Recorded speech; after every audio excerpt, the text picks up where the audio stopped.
Ils ont été des pionniers, un modèle de mobilité propre.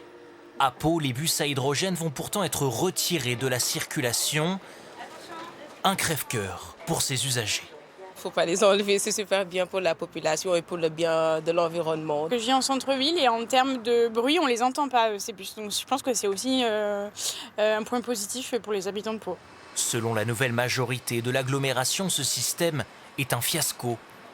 Pourtant, en 2020, Emmanuel Macron lui-même avait inauguré cette nouvelle flotte ultramoderne en présence du maire de l'époque, François Bayrou, à l'origine du projet.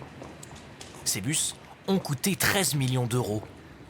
Et depuis, les difficultés s'accumulent.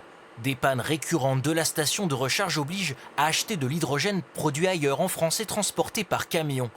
Un paradoxe environnemental. Ensuite, le constructeur fait faillite en 2024. La maintenance des véhicules devient un enfer. Ça a posé problème en matière de pièces détachées, de réapprovisionnement. Et ce sont des véhicules qui n'ont pas été fabriqués en série, qui sont plus de l'ordre de prototypes. Donc c'est plus compliqué, beaucoup plus long pour avoir des pièces détachées. Selon l'agglomération, le projet n'était pas fiable. Il est louable de vouloir décarboner, mais ce projet-là est totalement inadapté à notre réseau.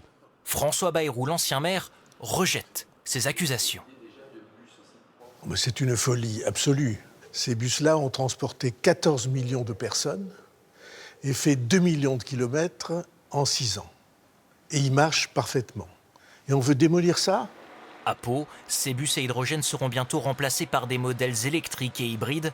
Le coût de cette transition n'est pas encore connu.